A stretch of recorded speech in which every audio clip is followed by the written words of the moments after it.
30 నిమిషాలలో నొప్పి లేకుండా వేడికోస్ స్వయం చికిత్స ఆవేశ హాస్పిటల్ హైదరాబాద్. హాయ్ హలో నమస్తే, వెల్కమ్ టు సుమన్ టీవీ. మరి బయట చూసుకుంటే ఎండ వేడి చాలానే ఉంది, మరి అలానే ఉక్కపోత కూడా బాగుంది.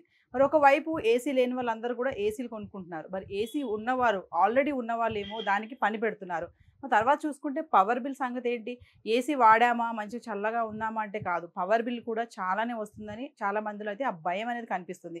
మరి ఏసీ మెయింటెనెన్స్ ఎలా చేయాలి, ఎలా మెయింటైన్ చేస్తే మనకి కరెంట్ బిల్ అనేది తక్కువ వస్తుంది, ఆ వివరాలు కూడా మీకు తెలియాలి కదా. చాలా మంది ఏసీలు కొనుక్కుంటారు కానీ దాన్ని ఎలా వాడాలో తెలియదు.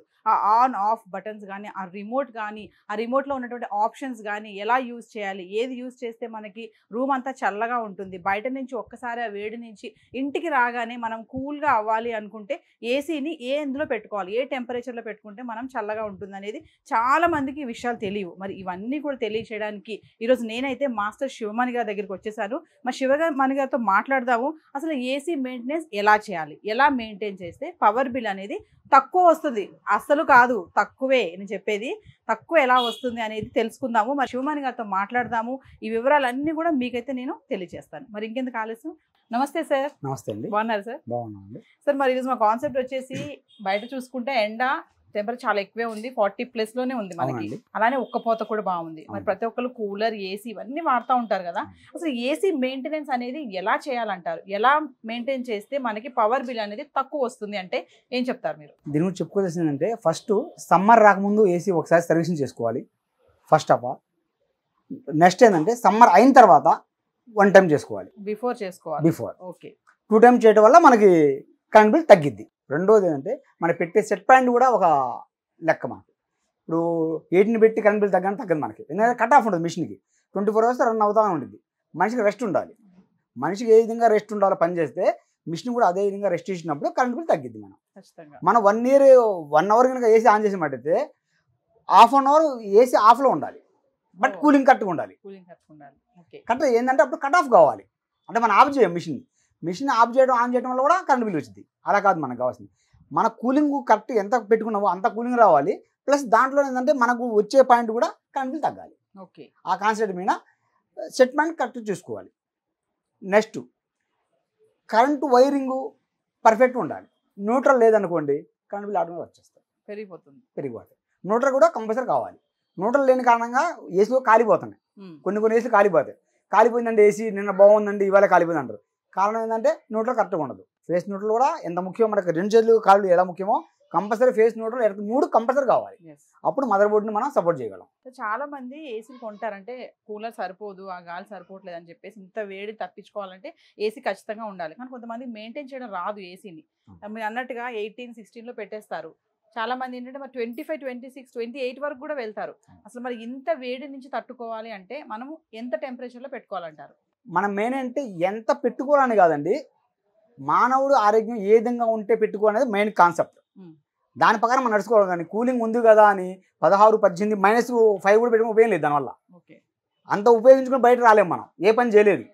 అందువల్ల అంటే మన బాడీ ఎంత తట్టుకోగలదు అంటే మానవుడి బాడీ 23 నుండి 25 దాకా తట్టుకోగలదు. ఆ కూలింగ్ మెయింటైన్ చేస్తే ఇంకా ఎక్కువ అయితే అంటే 28 దాకా పెట్టుకోవచ్చు. ఇలా మెయింటైన్ చేయడం వల్ల ఆరోగ్యపరంగా కరెక్ట్గా ఉంటుంది. మనం 8 పెట్టుకోకూడదు. మనం 23 నుంచి 28 దాకా పెట్టుకోవచ్చు. చాలా మంది 18, 19లో పెట్టుకుంటేనే కూల్ గా ఉంటుంది లేదు అంటారు కదా. అదంతా మన అపోహ అంతే. అది అంటే ఒకసారి వేడి నుంచి వచ్చామనుకోండి, మీరు ఎంత కూలింగ్ పెట్టినా సరిపోతుంది మీకు. మనిషి ప్రశాంతంగా స్నానం చేసి ఫ్రెష్ అయ్యి రాండి, కూర్చుంటే ఎంత కూలింగ్ ఉన్నా హాయిగా ఉంటుంది. మెయిన్ అది. సో గైస్ విన్నారు కదా, చాలా మంది 18లో పెట్టండి, 16లో పెట్టండి, 17లో పెట్టండి అంటారు. కొంతమంది అయితే వద్దు 28కి వెళ్ళాలి, 25కి వెళ్ళాలి. కానీ 18, 16, 17 కాదు, మనకి ఎంత టెంపరేచర్ కావాలో, ఎంత కూల్గా ఉండాలో అది చూసుకొని పెట్టుకోవాలి. సార్ మరి మరొక విషయం ఏంటంటే చాలా మంది ఏసీ ఆన్ చేస్తారు, అలాగే ఫ్యాన్ కూడా ఆన్ చేసుకుంటారు. మరి ఏసీ ఆన్ చేసినప్పుడు ఫ్యాన్ కూడా ఆన్ చేసుకోవచ్చు అంటారా? కానీ చాలా మంది ఏసీ ఆన్ చేసినప్పుడు ఫ్యాన్ ఆన్ చేయకూడదు అంటారు. కానీ అది కొంతవరకు కరెక్ట్. అది ఎక్కడ కరెక్ట్ అంటే గ్రౌండ్ ఫ్లోర్ వాళ్ళు ఫ్యాన్ని ఆన్ చేసుకోవచ్చు. పై ఫ్లోర్ ఎందుకంటే ఎండ పైన ఉండేది కదా మనకి, ఒక ఫ్లోరే ఉంది వాళ్ళకి, ఆన్ చేయడం లేదు. అది ఫ్యాన్ ఆన్ చేయకూడదు. ఎందుకంటే ఆ వేడిని తీసుకునేది ఫ్యాన్. ఈ కూలింగ్ వస్తుంది, ఆ వేడి వస్తే తట్టుకోలేదు, కరెంట్ బిల్లు ఆటోమేటిక్గా వచ్చేసింది. మన ఒక ఫ్లోర్ పైన ఉన్నప్పుడు కింద వాళ్ళు మటుకు ఫ్యాన్ ఒకటిలో పెట్టుకోవచ్చు, వాడకుండా ఉండొద్దు, వాడవచ్చు, ఒకటిలో పెట్టుకోవచ్చు. అప్పుడు కూలింగ్ రూమ్ మొత్తం సెట్ అయింది. మరి చాలా మంది కూడా అస్తమాట ఆన్ చేస్తారు, ఆఫ్ చేస్తారు, ఆన్ చేసి Okay. ఆఫ్ అంటే గడిగడికి లోపలికి వెళ్ళగానే ఆన్ చేయడం, అవునండి. మళ్ళీ 10 నిమిషాలు టైం అయిపోగానే మళ్ళీ బయటకు వచ్చేస్తారు, అవును. మళ్ళీ పని ఉందన్నప్పుడు మళ్ళీ ఆన్ చేస్తారు. అలా ఆన్ ఆఫ్ చేయడం వల్ల కూడా ఏమన్నా పవర్ బిల్ ఎక్కువ వస్తుందంటారా? పవర్ బిల్లు ప్రాబ్లం అయింది, ప్లస్ ఏసీ కూడా ప్రాబ్లం అయింది. ఎగ్జాంపుల్ చెప్పాలంటే మీకు ఒక మనిషి పరిగెత్తున్నాను అనుకోండి, ఏకదమ్ ఆగిపోతే ఏమైందండి? పడిపోవటమా, పడిపోవడం. హార్ట్ అటాక్ రావటమా? అవును. ఒకేసారి ఒక రన్లో పోయినప్పుడు ఒకేసారి ఆగకూడదు, మనం ఉమ్. చిన్నగా స్లోగా ఆగాలి. ఏసీ కూడా ఏంటంటే ఆటోమేటిక్గా దాని కట్ ఆఫ్ మనం పెట్టుకుంటాం. 26 పెట్టాను మీరు, 26 కట్ ఆఫ్ పెట్టి ముందే ఆపారనుకోండి, 1 టైం ఆపొచ్చు, 2 టైం ఆపొచ్చు. అదే పనిగా ఆన్ చేస్తే కంపల్సరీ ఎత్తుకోవడం దించుకోవడం, ఎత్తుకోవడం ఆఫ్ ఆన్ అయ్యేసరికి కంపల్సరీ కాలిపోవటాలు, వైర్లు హీట్ ఎక్కడాలు, వైర్లు హీట్ ఎక్కిపోతాయి, స్విచ్ బోర్డు హీట్ ఎక్కిద్ది. ఆన్ ఆఫ్ చేయడం వల్ల అంత ప్రాబ్లం ఉంటుంది. ప్లస్ ఏంటంటే ఆన్ ఆఫ్ చేయడం వల్ల కరెంట్ బిల్లు ఇంకా పెరిగిద్ది. సగం మంది అర్థం కాని ఏంటంటే ఆన్ ఆఫ్ చేసే కదా, నేను రోజు 10 సార్లు ఆఫ్ చేస్తున్నా కదా, కరెంట్ బిల్ తగ్గాలి కదా, కానీ పెరిగింది కదా అన్న మైండ్ ఉంటుంది. ఎప్పుడైనా మన బైక్ అయినా పెట్రోల్ కూడా కుట్టించి ఒకసారి కిక్ స్టార్ట్ చేస్తే పెట్రోల్ ఎక్కువ కాలిద్ది. రన్నింగ్లో ఉంచామనుకోండి అంత కాలదు. సేమ్ ప్రొసెస్లో రన్నింగ్ ఉంటే అంత కరెంట్ బిల్ కాలదు. ఎందుకంటే కట్ ఆఫ్ అయ్యింది. కట్ ఆఫ్ అయిపోయి 5 మినిట్స్ తర్వాత ఆన్ అయ్యింది. ఈ 5 మినిట్స్ మీరు ఏం చేస్తారు? మిషన్ ఆఫ్ చేస్తారు, మీకు కూలింగ్ రాదు, మరి సేమ్ కూలింగ్ మళ్ళీ టైం పట్టింది. రూమ్ హీట్ ఎక్కిపోయింది. మీరు కావాలన్నప్పుడు ఆన్ చేసుకుంటున్నారు, రూమ్ మొత్తం హీట్ అయిన తర్వాత ఆన్ చేసినప్పుడు కరెంట్ బిల్ పెరిగిపోయింది. అదనుకోండి ఆటోమేటిక్గా ఎంత కూల్ ఉంది లోపల, ఎంత హీట్ చూసుకోవాలి అనేది చూసుకొని మదర్ బోర్డు దానికోసం ఇస్తారు మనకి. ఆ మదర్ బోర్డుని బట్టి మనం ఫాలో అవుతాం. సో వ్యూవర్స్, మరి కొన్ని రూల్స్ అయితే చెప్పారు కదా శివమణి గారు, మరి ఏసీ మెయింటెనెన్స్ ఎలా చేస్తారు, అసలు ఎలా మెయింటైన్ చేస్తే మనకి ఆ కూలింగ్ అనేది వస్తుంది, ఆ టెంపరేచర్ అనేది కూడా శివమణి గారు మాటలో తెలుసుకుందాం. చూపిస్తారు, ఎక్స్ప్లెయిన్ చేస్తారు ఎలా మెయింటైన్ చేయాలనేది. శివమణి గారు, మరి అసలు ఎలా మెయింటైన్ చేయాలంటారు ఏసీని? ఏసీ మెయింటైన్ చేయాలంటే ఫస్ట్ సర్వీస్ చేసిన తర్వాత సెట్ పాయింట్ 23 నుండి 28 పెట్టుకోవాలి. ఇందా మనం చెప్పుకున్నట్టు 23 నుండి 20 పెట్టుకోవాలి. ఇంకోటి ఏంటంటే ఒక రూమ్లో డోర్లు పదే తీయకూడదు. కూలింగ్ రూమ్లో పదే తీయడం వల్ల కూడా మిషన్ కట్ ఆఫ్ అవుతుంది. దానికి తెలియదు కదా, ఓపెన్ చేయాలి కూలింగ్ వెళ్ళిపోయింది బయటికి, ఆ మిషన్ అయిపోయింది, హీట్ ఎక్కింది రూమ్, నేను ఆన్ చేయాలి అని కంపల్సరీ ఆటోమేటిక్ ఆన్ అయిపోయింది. 10 సార్లు డోర్ తీసిన ఏమైంది, 10 సార్లు ఆన్ అయిపోయింది. అది కూడా మీకు తెలియదు, అది కరెంట్ బిల్ ఆడ పెరిగినట్టు మీకు. ఈ మెయింటెనెన్స్ ఫస్ట్ మనం చేయాల్సిన పనులు, రూమ్ క్లోజ్ ఉండాలి, డోర్లు ఎక్కువ ఓపెన్ చేయకూడదు, అవసరమైతే తప్ప బయటికి వెళ్ళకూడదు. ఇలాగా చేయడం వల్ల కరెంట్ బిల్ మనకు ఈజీగా తగ్గిపోతుంది. చాలా మంది బెడ్రూమ్ లో ఏసీ చేసుకుంటారు, హాల్లో కూర్చుంటారు, బెడ్రూమ్ లో ఆన్ చేసేసి డోర్లు అన్ని తీసేస్తారు, గాలి అంతా హాల్లోకి వస్తుంది కదా అనేసి అలా ఆన్ చేసి పెట్టేస్తారు కదా, అది ఎంతవరకు కరెక్ట్ అంటారు? అది అసలు కరెక్ట్ కాదండి, 100% కరెక్ట్ కాదు. ఎలా అంటే ఎక్కడో పెట్టి మనం ఎక్కడో కూర్చుంటే ఈ 3 రూమ్లు హీట్ వేసాక ఎంత టైం పట్టాలండి? ఈ 3 రూమ్లు ఓపెన్లు విండోలు ఎన్ని ఉంటాయి? ఐరన్ బోర్డ్స్ ఉంటాయి ఎక్కువ, ఐరన్ బోర్డ్స్, కప్ బోర్డ్స్ ఎక్కువ. ఇవన్నీ కూలింగ్ తీసుకున్న తర్వాతనే మనకు వచ్చేది. అంటే 75% వాళ్ళకి వెళ్ళిపోయింది కూలింగ్. కప్ బోర్డ్స్కు, ఐరన్కి, గ్లాస్ డోర్కి ఎన్ని వెళ్ళిపోయిన తర్వాత 25% మనకు వచ్చింది. ఎంతసేపు అయినా కూలింగ్ ఎక్కదు, కరెంట్ బిల్లు అలానే వచ్చింది. 5,000 రావచ్చు, కరెంట్ బిల్లు 10,000 రావచ్చు అండి. ఇంత రావడం రూల్ లేదు, 5,000 10,000 దాకా రావచ్చు. కట్ ఆఫ్ ఉండదు కదా, పని చేస్తూ ఉంటుంది, రెస్ట్ అనేది ఉండదు. సో వ్యూవర్స్, మరి శివమణి గారు చాలా మాటలు చెప్పారు, ఏసీని ఎలా పెట్టుకోవాలి, ఏ టెంపరేచర్లో పెట్టుకోవాలి, ఎలా వాడాలి అన్నీ కూడా. మరి మెయింటెనెన్స్ అనేది కూడా చాలా ఇంపార్టెంట్ కదా. ఏసీ ఎలా మెయింటైన్ చేయాలి, మనం ఇంట్లోనే ఆ ఫిల్టర్స్ అనేవి మనం ఎలా క్లీన్ చేసుకోవచ్చో కూడా ఎక్స్ప్లెయిన్ చేస్తారు. శివమణి గారు, మనం ఇంట్లో ఫిల్టర్స్ కానీ ఇవన్నీ క్లీన్ చేసుకోవాలంటే ఎలా? ఓకే మేడం, ఇప్పుడు మన ఇంట్లో ఏంటంటే మంత్లీ మనం ఫిల్టర్ క్లీన్ చేసుకుంటే చాలా మంచిది. మంత్లీ చేసుకోవడం వల్ల దుమ్ము అనేది డస్ట్ తగ్గిద్ది. ఈ డస్ట్ అనేది చాలా ఆరోగ్యం ప్రమాదకరం. ఈ డస్ట్ చాలా స్మూత్గా ఉంటుంది, గుండెల్లో డైరెక్ట్ పోయింది. అందువల్ల అంటే ఇయర్లు చేసేది వేరు టెక్నీషియన్ కాకుండా మన ఇంట్లో కూడా చేసుకోవచ్చు. ఎలా అనేది ఇప్పుడు మీకు చూపిస్తా ఒకసారి. ఇవి ఫిల్టర్స్ అండి, 2 ఫిల్టర్స్ ఉంటాయి మనకి, ప్రతి ఏసీలో 2 ఫిల్టర్స్ ఉంటాయి. ఈ ఫిల్టర్స్ని మనం మంత్లీ క్లీన్ చేసుకోవాలి. మంత్లీ క్లీన్ చేసి ఈజీ అన్నమాట. ఇప్పుడు ఎలా తీసాం మేము ముందు, తీయటం ఈజీ, పెట్టడం ఈజీ అన్నమాట. గైస్ చూస్తున్నారు కదా ఫిల్టర్స్, ఇవి మనమే క్లీన్ చేసుకోవచ్చు. పెట్టడం ఈజీ, తీయడం ఈజీ. జస్ట్ లాగేస్తే వచ్చేస్తాం మేడం, మనం ఏం చేయాలి, జస్ట్ పుషప్ చేయాలి, సింపుల్ వచ్చేస్తాం. దీనికి మంత్లీ క్లీన్ చేసుకోవాలి. దీనివల్ల 50% ఏసీకి లోడ్ పడదు. అప్పుడు కూలింగ్ పెరిగింది మనకి. అంటే ఎలా అంటే ఒక ఎగ్జాంపుల్గా ముక్కు మనకు గుడ్డ పెట్టుకున్నప్పుడు అడ్డం శ్వాస ఆడదు, దుమ్ము ఉన్నప్పుడు శ్వాస ఆడదు ఏసీకి. అది తీసినప్పుడు రిమూవ్ చేసినప్పుడు మనకేమైంది, డస్ట్ ఫ్రీ అయింది. అది కాన్సెప్ట్. డస్ట్ ఎలా అబ్జర్వ్ చేసుకుంటుందండి? ఇది పై నుంచి గాలి తీసుకుంటుందండి, ఇదండి ఓపెన్ తీసుకొని మనం ఇలా దుమ్ము తీసుకుంటున్నాం. మామూలుగా ఫిల్టర్స్ అనేవి ఎప్పుడెప్పుడు క్లీన్ చేసుకోవాలంటారు? ఇది మంత్లీ చేసుకోండి, మంత్లీ చేసుకోవాలి. 24 hours వాడే వాళ్ళు అయితే కొంచెం 24 hours వాడతారు, వాళ్ళు 15 days కూడా చేసుకోవాలి, కంటిన్యూ వాడే వాళ్ళు. ఓకే. ఎక్కువ మంది ఏంటంటే సమ్మర్లో యూజ్ చేస్తారు, అది నైట్లో యూజ్ చేస్తారు, డేలో తక్కువ యూజ్ చేస్తారు, అసలు మంత్లీ సరిపోయింది. మనం అప్పుడప్పుడు చూసుకోవచ్చు అండి, చూసుకున్నాం అనుకోండి, డస్ట్ బాగుంది అనుకోండి చేసుకోవచ్చు, డోర్ ఓపెన్ చేస్తే అర్థమైపోతుంది మనకి ఏందనేది, దాన్ని బట్టి మనం వాష్ చేసుకోవచ్చు. సార్ మరి ఫిల్టర్స్ క్లీనింగ్ ఎలా చేయాలి, ఎప్పుడు చేయాలని చెప్పారు కదా, మరి ఇంకేమేం పార్ట్స్ ఉంటాయి సార్ దీంట్లో, మెయింటెనెన్స్ ఎలా చేయాలంటారు? ఇంకా దీంట్లో ఏంటంటే కండెన్స్ కాయిల్ ఉంటుందండి, కూలింగ్ కండెన్స్ కాయిల్. దీనివల్ల ఈ కాయిల్స్ వల్ల మనకి కూలింగ్ వచ్చింది అన్నమాట. ఓకే, దీన్ని కంట్రోల్ చేయడానికి మదర్ బోర్డ్ ఉంది. మదర్ బోర్డ్ ఇది దేనికోసం, మన కూలింగ్ ఎంత కావాలనేది కంట్రోలింగ్ కోసం మదర్ బోర్డ్ ఉంటుంది. కూలింగ్ కోసం కండెన్స్ కాయిల్, కూలింగ్ కాయిల్, కొంచెం కూలింగ్ అంటారు, ఎవాబులేటర్ అంటారు, రకరకాలు పిలుస్తారు. ఏది పిలిచినా మనకి కూలింగ్ కాయిల్. ఓకే, ఇది దీని పార్ట్స్ అండి. మరి ఏదైనా మనకి ఏదైనా పార్ట్ పోయింది, ఓకే అండి, మనకి దొరుకుతాయండి బయట? అన్ని దొరుకుతాయి, అన్ని దొరుకుతాయి. అంటే మామూలు కంపెనీ వైజ్ వెళ్ళాలంటే ఎక్కడైనా దొరుకుతాయంట? కంపెనీ సంబంధం లేదండి, ఎక్కడైనా బయట అమ్ముతారు. సో శివమాన్ గారు ఇండోర్ దాని గురించి మొత్తం ఎక్స్ప్లెయిన్ చేశారు, ఫిల్టర్స్ ఎలా క్లీన్ చేసుకోవాలి, పార్ట్స్ ఏమేమి ఉంటాయి, మరి పార్ట్స్ ఒకవేళ రిపేర్ కోసం ఎక్కడెక్కడ దొరుకుతాయి. మరి ఇండోర్ అయిపోయింది, మరి అవుట్డోర్ ఉంది, కంప్రెసర్ ఉంది మనకి, మరి దాని గురించి కూడా ఒకసారి మా వ్యూవర్స్ కి క్లారిటీగా. తప్పకుండా అండి, అదే మెయిన్ గుండెకాయ అండి ఏసీ. అది లేని కూలింగ్ రాదు, ఇన్ని ఉన్నా కూడా ఉపయోగం లేదు మనకి, ఉపయోగం లేదు. అవుట్డోర్ అనేది మెయిన్. కట్ ఆఫ్ కావాలన్నా, కూలింగ్ రావన్నా, స్టార్ట్ చేయాలన్నా అన్నిటికీ ఉపయోగపడేది ఆ గుండెకాయ. మనిషి తిరిగి ఎంత ఉన్నా గుండెకాయ లేని ఏం పని లేదు. అవుట్డోర్ కూడా దాని గురించి మనం చూసుకుందాం, మాట్లాడదాం. వ్యూవర్స్ వింటున్నారు కదా, ఇండోర్ గురించి మొత్తం ఎక్స్ప్లెయిన్ చేశారు, మరి అవుట్డోర్ కంప్రెసర్ గురించి కూడా మనం ఎక్స్ప్లెయిన్ చేయించుకుందాం. చెప్పారు కదా శివమాన్ గారు, అవుట్డోర్ కంప్రెసర్ అనేది ఒక గుండెకాయ లాంటిది అనేసి, మరి మనకి మంచి చల్లదనాన్ని ఇవ్వాలంటే అది కూడా చాలా ఇంపార్టెంట్ రోల్ ప్లే చేస్తుంది. మరి దాని గురించి కూడా ఎక్స్ప్లెయిన్ చేయించుకుందాం. సో వ్యూవర్స్, మరి ఇప్పుడు కంప్రెసర్ దీని గురించి కూడా మాట్లాడదాము. శివమాన్ గారు మనకి ఎక్స్ప్లెయిన్ చేస్తారు, ఇది ఎంత ఇంపార్టెంట్ ప్లే రోల్ చేస్తుంది. శివమాన్ గారు ఎక్స్ప్లెయిన్ చేయాలి. ఇందా మనం చెప్పుకున్నట్టు ఇది అవుట్డోర్ మిషన్ అన్నమాట. దీంట్లో వచ్చేసి కండెన్స్ కాయలు ఉంటాయి, ప్లస్ కంప్రెసర్ ఉంటుంది, రెండు పార్ట్స్ దీంట్లో ఉంటాయి. ఫ్యాన్ మోటార్ ఉంటాయి. ఈ ఫ్యాన్ మోటార్ ఏంటంటే మన ఈ కూలింగ్ ఎంత రావాలంటే బయట పెట్టుకున్నాం, టెంపరేచర్ సెట్మెంట్ 21, 23 పెట్టుకున్నా, అది పెట్టినప్పుడు కండెన్స్ కాదు హీట్ ఎక్కింది ఫస్ట్. ఆ హీట్ని రిమూవ్ చేయడానికి ఫ్యాన్, ఆ హీట్ వెళ్ళినప్పుడు మన కూలింగ్ పెరిగిద్ది. అది ప్రాసెస్. ఈ కండెన్స్ కాయ వచ్చేసి మంత్లీ మనం క్లీన్ చేసుకోవచ్చు, ఇలా ఉంటుంది మన కండెన్స్ కాయలు. దీన్ని మనం వాటర్ వాష్ చేసుకోవాలి. లేదండి, టెక్నీషియన్ పరంగా చేయాలి, టెక్నీషియన్ రావాలి. ఓకే, ఇందా మనం చెప్పినట్టు ఫిల్టర్ అయితే మనం చేసుకోవచ్చు. మనం అక్కడ దాకే, అక్కడ నుంచి ఏది చేయాలన్నా కూడా ఒక టెక్నీషియన్ పరంగా టెక్నీషియన్ కావాలి. సో గైస్ వింటున్నారు కదా, ఫిల్టర్స్ మనం క్లీన్ చేసుకోవాలి, ఇది మాత్రం ఖచ్చితంగా టెక్నీషియన్ రావాలి, మనం క్లీన్ చేయకూడదు. జారిపోయి చేసామనుకోండి, మదర్ బోర్డు కానీ లేదా ఫ్యాన్ మోటార్ కానీ కాలిపోయింది. మీరు ఇచ్చేది 500-600 అయితే ఆ బోర్డు మోటార్ పోయింది అనుకోండి, మినిమం 5000 ఖర్చు అయ్యింది.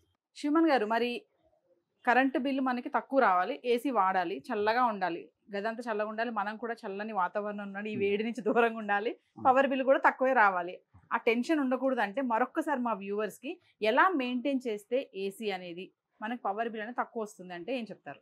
ఫస్ట్ ఆఫ్ ఆల్ ఏంటంటే మంత్లీ మనం చెప్పాం, మంత్లీ ఫిల్టర్ క్లీన్ చేసుకొని చెప్పాం. మనం మంత్లీ కంపల్సరీ ఫిల్టర్ క్లీన్ చేసుకోవాలి మనం. ప్లస్ అది చేసుకుంటానే సమ్మర్ రాకముందు ఒక్కసారి టెక్నీషియన్ పిలిపించి గ్యాస్ చెక్ చేసుకోవటం, గ్యాస్ ఎంత ఉంది, గ్యాస్ తక్కువ ఉపయోగం లేదు మనకి, గ్యాస్ ఎంత ఉందో అప్ అండ్ డౌన్ ఉందా చూసుకోవటం, లేదా దాన్ని ట్యాప్అప్ చేసుకోవటం, ఫిల్టర్ క్లీన్ చేసుకోవటం, కాయలు క్లీన్ చేసుకోవటం. దీని ద్వారా కరెంట్ బిల్ సగం తగ్గిపోయింది, 50% అయిపోయింది. ఇంకా మిగతా 50% ఎలా అంటే ఫేసు, న్యూట్రల్, ఎర్తింగ్, ఈ 3 పర్ఫెక్ట్ ఉన్నాయా లేవా, హీట్ అవుతుందా లేవా, ఏమన్నా అంటే హీట్ అవుతుందంటే ఏదైనా ఫాల్ట్ ఉంటుంది. సో ఏసీలో ఫాల్ట్ కావచ్చు, కరెంట్లో ఫాల్ట్ కావచ్చు. అది చేసుకుంటే 20% బిల్లు తగ్గినట్టు. ఇంకా 50%, 25%, 70% అయిపోయింది. ఇంకా మన మిగిలినంతా 25%. ఈ 25% మన మీద అంటే కస్టమర్ మీద ఉంటుంది. ఎవరైతే ఏసీ మెయింటైన్ చేస్తారో వాళ్ళ మీద 25% డిపెండ్ అయి ఉంటుంది. 25% కరెంట్ బిల్లు వాళ్ళే తీసుకోవాలి. ఎలా చేస్తాం, సెట్ పాయింట్ 23 మెయింటైన్ చేసుకోవాలి, 28 లోపలే చేసుకోవాలి, 28 దాటిన ఉపయోగం ఉండదు మనకి. మినిమం ఆరోగ్యం చూసుకోవాలి, కూలింగ్ ఉండేదే కూలింగ్ కోసం, అలానే ఎక్కువ పెట్టుకోకూడదు. 23 మెయింటైన్ చేసుకోవాలి. పిల్లలకు కానీ మనకు కానీ ఆరోగ్యం పరంగా బాగుంటుంది, రోగాలు రాకుండా ఉంటాయి. సో వ్యూవర్స్, మరి చాలా విషయాలు చెప్పారు శివమాన్ గారు, కొన్ని డీటెయిల్స్ అయితే అడిగి తెలుసుకుందాము. శివమాన్ గారు, మరి ఇప్పుడు బయట ఉన్నటువంటి వేడి నుంచి మనం వర్క్ స్ట్రెస్లో ఇంటికి వెళ్తాం, ఇంటికి వెళ్ళగానే ఒక్కసారి చల్లని వాతావరణంలో కూర్చోవాలనిపిస్తుంది. సో మనకి పవర్ చిల్ అనేది ఒక మోడ్ ఉంది కదా, మరి పవర్ చిల్ మనం ఆన్ చేసుకుని ఉన్నప్పుడు దాని వల్ల కూడా మనకి ఏమన్నా పవర్ బిల్ ఎక్కువయ్యే అవకాశాలు ఉన్నాయంటారా? తప్పకుండా ఉన్నాయండి. మనం పవర్ చిల్ ఎక్కువ వాడకూడదండి. ఎప్పుడు ఆడకంటే మన ఆరోగ్యం బాగాలేనప్పుడు, మరీ ఎండలో బాగా తిరిగి వచ్చి ఉన్నప్పుడు వాడుకున్నా రకంగా ఉంటుంది. కానీ అస్తమానం దాన్ని వాడటం వల్ల మనిషి ఇంకేం చేయలేడు. కరెంట్ బిల్లు కట్ ఆఫ్ ఉండదు. దాన్ని వాడకూడదు. ఎక్కువ మనం ఆటో మోడ్ పెట్టుకోండి. ఆటో మోడ్ ఇస్తాం మనకి. ఎక్కువ పర్సెంట్ ఆటో మోడ్ యూజ్ చేయడం వల్ల కరెంట్ బిల్ తగ్గిద్ది. ఆటోమేటిక్ ఎంత కూలింగ్ అది చూసుకునిద్ది. మిషన్కి కానీ రిమోట్స్కి కానీ ఇచ్చేది ఆటోమేటిక్ దానికోసమే. దాంట్లో ఏంటంటే 3 ఆప్షన్ ఉంటాయి. ఒకటి కూలింగ్ మోడ్, 2 డ్రై మోడ్ ఉంటాయి. కొంతమందికి డ్రై మోడ్ కూలింగ్ మోడ్ తెలియదు, ఏదో ఆన్ చేసామా కూర్చున్నామా అంతే. డ్రై మోడ్ పెట్టడం వల్ల మిషన్ అలా ఆన్ అవుతా ఉండిద్ది, కూలింగ్ అయితే రాదు మనకి. అప్పుడు కరెంట్ బిల్ ఆటోమేటిక్గా పెరిగిద్ది. ఇంకా స్వింగ్ ఆప్షన్స్ ఉంటాయి మన దగ్గర. అవునండి, స్వింగ్ ఆప్షన్ అంటే ఆటోమేటిక్గా మనకి రూమ్ మొత్తం కవర్ అవడానికి. సో దాని ద్వారా హై స్పీడ్ పెట్టుకోవాలి. మనం మర్చిపోయాం మనం ఇంకా చెప్పుకోవడం ఏంటంటే హై స్పీడ్ పెట్టుకోవాలి. ఎప్పుడైనా ఫ్యాన్ మోడ్ హై స్పీడ్లో ఉండాలి. కొంతమంది స్లో మోడ్ పెడతారు కరెంట్ బిల్ వచ్చిందని. లోన మోటారు కరెంట్ బిల్తో నడవదండి, మదర్ బోర్డ్ మీద నడుస్తుంది. సో మదర్ బోర్డ్ డీసీ మీద నడిచింది. డీసీ మీద ఏది నడిచినా కరెంట్ బిల్ తక్కువ వచ్చిందండి. ఎగ్జాంపుల్ ఛార్జర్ ఉంది, ఛార్జర్ ఏమైందండి current bill 24 hours current bill కాలదు. అయితే ఏసీ మీద అనుకోండి కంపల్సరీ కరెంట్ బిల్ కాలింది. అందువల్ల ఏంటంటే ఇండోర్లో అంటే ఇండోర్లో ఫ్యాన్ మోటార్ డీసీ మీద పనిచేసింది. అప్పుడు ఏంటంటే కరెంట్ బిల్లు తక్కువ వస్తుంది. అందువల్ల ఇప్పుడు ఇన్వర్టర్ మోడ్లో వేసి వచ్చింది కొత్తగా. ఇన్వర్టర్ మోడ్లో వేసి దానికోసమే చేసింది అది. ఇన్వర్టర్ మీద అంటే అన్ని డీసీ మీద పనిచేసి, అందువల్ల కరెంట్ బిల్ మనకు తక్కువ వస్తుంది. ఎందుకు వస్తుంది అంటే ఇది ఏసీ అది ఏసీ అంటారు. ఇది ఏసీ కరెంట్ మీద నడిచేది, ఆ ఏసీ డీసీ మీద పనిచేసేది. రెండు కరెంట్ పెట్టే ప్లగ్ అయ్యేది అంటారు. కానీ లోన మదర్ బోర్డ్ అంతా చేంజ్ అయ్యింది. దీనికి మదర్ బోర్డ్ ఒకటే ఉండిద్దండి. ఇన్వర్టర్ ఏసీకి ఇంకో మదర్ బోర్డ్ ఉంది, అది అవుట్డోర్లో ఉండిద్ది. అందువల్ల కరెంట్ బిల్ దానికి తక్కువ వచ్చింది అంటారు. కాన్సెప్ట్ రెండు ఒకటి, ఇది కూలింగ్ అది కూలింగ్. అదండి ఎగ్జాంపుల్. శివంగా మరొక విషయం, ఇప్పుడు రిమోట్ ఉంది కదా, చాలా మందికి ఆన్ ఆఫ్ తప్ప ఇంకేం తెలియదు. మనం ఆన్ చేసామా చల్లగా వస్తుందా ఏసీ కథం, ఇంకేం ఆప్షన్స్ ఏం నొక్కితే మంచిగా ఉంటుంది ఎలా ఉంటుంది అనేది చాలా మంది తెలియదు కదా. దీని గురించి ఏమైనా చిన్నగా ఎక్స్ప్లెయిన్ చేస్తారా? ఇందులో ఏమేమి ఆప్షన్స్ ఉంటాయి? ఇప్పుడు ఇందా చెప్పుకున్నట్టుగా పవర్ చిల్ అనే దాని గురించి కానీ, స్వింగ్ దాని గురించి కానీ అట్లా. మనకైనా దీంట్లో option dry mode, cooling mode main important. దీంతో పాటు స్వింగ్ మోడ్. మనం ఫ్యాన్ మోడ్ వచ్చేసి ఆటోలో పెట్టకూడదండి, స్పీడ్లో పెట్టాలి. ఆటో మోడ్ కాకుండా స్పీడ్లో ఫ్యాన్ మోడ్ ఎప్పుడు స్పీడ్లో ఉండాలి. ఎంత కూలింగ్ కాయలు వచ్చినా కూడా వెంటనే మనకి అందించేటట్టు ఉండాలి. కూలింగ్ వచ్చింది ఫ్యాన్ స్పీడ్ లేదు, ఉపయోగం ఉంది మనకేమన్నా? ఫ్యాన్ ఏసీ దానిలో ఉంది. కొంతమంది చేసే ఎక్కువ పదేనండి కరెంట్ బిల్లు పెరిగిద్ది కదా, ఏసీ ఎంత కరెంట్ బిల్లు వచ్చినా కూడా చూడరండి. ఎప్పుడైతే ఫ్యాన్ స్పీడ్ వచ్చిందో అబ్బో కరెంట్ బిల్లు పెరిగిద్దేమో అన్న మైండ్లో ఉంటుంది మైండ్కి. అందువల్ల కూలింగ్ ఫుల్ పెడతారు, 8ని పెడతారు. ఫ్యాన్ మోడ్ వచ్చేసరికి 1లో పెడతారు. ఆ కూలింగ్ ఎడిపోవాలండి, బయట రాదు కూలింగ్ అంటారు. నేను 21లో పెట్టాను, 8ని పెట్టానండి, కూలింగ్ రావట్లేదండి. మాకు వచ్చే బయట జనరల్గా క్వశ్చన్స్ అవే. మా పిల్లలు కూడా అదే అడుగుతారు, స్టూడెంట్స్ కూడా. ఏమండి మేము కూలింగ్ పెడతామండి, సిస్టమ్ పెడతాం, కూలింగ్ రాదు. ఫ్యాన్ మోడ్ ఏంటో పెట్టి 1లో పెట్టినా సార్, ఎందుకని? కరెంట్ బిల్ వచ్చింది కదా. కరెంట్ బిల్ దీనివల్ల రాదు మనకి. అవుట్డోర్ కంపల్సరీ కరెంట్ బిల్ వచ్చింది, అది ఆన్ ఆఫ్ లో కరెంట్ బిల్ వచ్చింది. ఇది మైండ్లో ఉండదు. ఈ ఫ్యాన్ మోటార్ వల్ల కరెంట్ బిల్ వల్ల లేడీస్ ఎక్కువ అంతే, అప్పుడు ఫ్యాన్ మోడ్ స్పీడ్ ఉంటే కరెంట్ బిల్ పెరిగిద్ది. ఎందువల్ల మైండ్ అంటే ఇంట్లో సీలింగ్ ఫ్యాన్ తిరుగుతుంది కదా, హై స్పీడ్లో కరెంట్ బిల్ వచ్చిందని మైండ్లో ఉంది. ఇది కూడా వచ్చిద్దేమో, అదే మైండ్లో ఉన్నారు అందరూ. ఆ మైండ్ మనం తీసేయాలి. కరెంట్ బిల్లు ఇండోర్ వల్ల ఇప్పుడు రాదు, అప్పుడు మనం రిలాక్స్ అవుతాం. అది రాదన్నప్పుడు మీరు ఫుల్ స్పీడ్ పెడతారు, ఆటోమేటిక్గా ధైర్యం వచ్చింది కదా కరెంట్ బిల్ రాదని. ఇది కంపల్సరీ తెలియాలి జనాలకి. ఏంటంటే ఫ్యాన్ స్పీడ్ ఉండాలి, కూలింగ్ మోడ్ తక్కువలో ఉండాలి. అప్పుడు ఏంటంటే తక్కువ కూలింగ్ మోడ్ ఉన్నప్పుడు 23, 25 ఉందనుకోండి, ఉన్న కూలింగ్ మొత్తం మనకి వచ్చేసింది. అది మెయిన్ ఇంపార్టెంట్. డ్రై మోడ్ ఉంటే కొంతమంది ఏం చేస్తారు, డ్రై మోడ్ ఆన్ చేస్తారు, కూలింగ్ టెంపరేచర్ పెడతారు, కూలింగ్ రాదు. ఎంతసేపు హీట్ అయినా కంపల్సరీ హీట్ ఎక్కితే, ఇండోర్ హీట్ ఎక్కితే ఉపయోగం ఉండదు దానివల్ల. అందువల్ల అంటే డ్రై మోడ్ వాడకూడదు మనం ఎక్కువ. అది ఎప్పుడు వాడుకోవాలి? వింటర్ టైంలో వాడుకోవాలి. బాగా చలిగా ఉందనుకోండి అప్పుడు యూజ్ చేసుకోవచ్చు. కొన్ని ఏసీలో హీటర్ ఉంటాయి, అప్పుడు దాన్ని యూజ్ చేసుకుంటాం మనం. కానీ అది తెలియకుండానే హీటర్ ఆన్ చేసేస్తారు డ్రై మోడ్లో, అది ఒకటి. ప్లస్ ఇంకోటి స్విమ్మింగ్ ఏంటంటే కంపల్సరీ ఏసీ ఆన్ చేసినప్పుడు స్విమ్మింగ్ పెట్టుకోండి డైరెక్ట్ పెట్టుకుంటాను. దానివల్ల డైరెక్ట్ పెట్టుకోవడం ఒకవైపే కూలింగ్ వచ్చింది, అంతే మిగతా అంతా హీట్ అయిపోయింది. ఆ గాలి కూడా మనకు వచ్చింది మనకి, అప్పుడు కరెంట్ బిల్ పెరిగింది మనకి. అప్పుడు అంటే స్విమ్మింగ్ పెట్టింది దేనికి వస్తుందని 4 వైపులా రావాలి అని, అంటే దాని పక్కన కూడా కూలింగ్ ఉన్నప్పుడు ఆటోమేటిక్గా మన దగ్గర కూలింగ్ వచ్చింది. పక్కన అంతా హీట్ అయ్యి ఎంత కూలింగ్ పెట్టినా ఉపయోగం లేదు మనకి. అది ఇంకొక విషయం శివమన్ గారు, ఇప్పుడు ఏసీ మనము స్విచ్ ఉంటుంది కదా మనకి, అవును, మనం ఇక్కడ ఆఫ్ చేసేస్తాం, చాలా మంది స్విచ్ ఆఫ్ చేయరు, అలాగే ఉంచేస్తారు. మరి దాని వల్ల ఏమైనా ప్రాబ్లమ్స్ వస్తాయా? దాని ప్రాబ్లం లేదండి, దానివల్ల ప్రాబ్లం ఏం లేదండి. ఇక్కడ ఆపినా ఆన్ ఆఫ్ అయింది, అక్కడ ఆపినా ఆన్ ఆఫ్ అయింది. సో శివమన్ గారు ఫైనల్ గా మా వ్యూవర్స్ కి ఏం చెప్తారు? ఈ రోజు వచ్చేసి మనము ఏసీ వాడాలి, కరెంట్ బిల్ తక్కువ రావాలి. ఏమేనండి, ఫిల్టర్ మంత్లీ క్లీన్ చేసుకోవాలి. సమ్మర్ రాకముందు టెక్నీషియన్ పిలిపించుకొని ఒక్కసారి గ్యాస్ చెక్ చేయించుకోండి. ఫుల్ సర్వీసింగ్ అంటే హాఫ్ సర్వీసింగ్, ఫుల్ సర్వీసింగ్ ఉంటాయండి. ఫుల్ సర్వీసింగ్ చేయించుకోండి. ఒక్కసారి ఏసీ ఎలా ఉందో చెక్ చేయండి టెక్నిక్ చేత ఏ రిపేర్ ఉన్నాయా అని, అప్పుడే ఏసీ ఆన్ చేసుకున్నామండి కరెంట్ బిల్లు 50% తగ్గినట్టే ఇందా అనుకున్నాం మనం. ఆ తర్వాత రిమోట్లో 23 నుండి 28 దాకా కంపల్సరీ మెయింటైన్ చేయాలండి. ఆరోగ్యం పరంగా బాగుంటే కరెంట్ బిల్లు బాగుంటుంది. సగం మన చేతిలో ఉంది, సగం వచ్చేసి టెక్నీషియన్ చేతిలో ఉంటుంది. సో వ్యూవర్స్ చాలా విషయాలు నాకైతే అర్థమయ్యాయి, మీకు అర్థమయ్యాయో తెలియదు కానీ చాలామంది ఏంటంటే 18-19లో పెట్టుకోవాలి ఏసీ, బాగా చల్లగా ఉంటుంది, 21-22లో పెట్టకూడదు అనుకుంటాం. మరి శివమాన్ గారు చెప్పినట్టు చూసుకుంటే అసలు 18-19 అనేది పెట్టొద్దు, 20 to 25 23 అండి 23 to 25 ఇట్లా పెట్టుకుంటేనే మీకు కరెంట్ బిల్ అనేది తక్కువ వస్తుంది, మన గది కూడా చాలా చల్లగా ఉంటుందని చెప్తున్నారు. మరొక విషయం అంటే మెయింటెనెన్స్ ఎలా చేయాలో కూడా చాలా క్లియర్గా ఎక్స్ప్లెయిన్ చేశారు. మరి కంప్రెసర్ యొక్క ఇంపార్టెన్స్ ఏంటి అనేది ఎక్స్ప్లెయిన్ చేశారు. మనం ఇంట్లో ఉండి ఆ ఫిల్టర్స్ ఎలా క్లీన్ చేసుకోవాలి, కంప్రెసర్లో ఉన్నదనేది టెక్నీషియన్తో ఎలా క్లీన్ చేయించుకోవాలి, ఈ ప్రాసెస్ అంతా ఎక్స్ప్లెయిన్ చేశారు. మరి మీకు అర్థమైంది కదా ఏసీ ఎలా వాడితే మనకి పవర్ బిల్ అనేది తక్కువ వస్తుంది. మరి ఇప్పుడైతే ఎక్స్ప్లెయిన్ చేశారుగా, చాలా బాగా అర్థమైందని నేనైతే అనుకుంటున్నాను. నాకైతే చాలా క్లియర్గా అర్థమైంది. మరొక కాన్సెప్ట్తో మళ్ళీ కలుద్దాం. This is Naveena signing off. Thank you sir. Thank you అండి. సుమన్ టీవీలో మీ పర్సనల్ అండ్ బిజినెస్ ప్రమోషన్స్ కోసం కింది నెంబర్కి కాంటాక్ట్ చేయండి.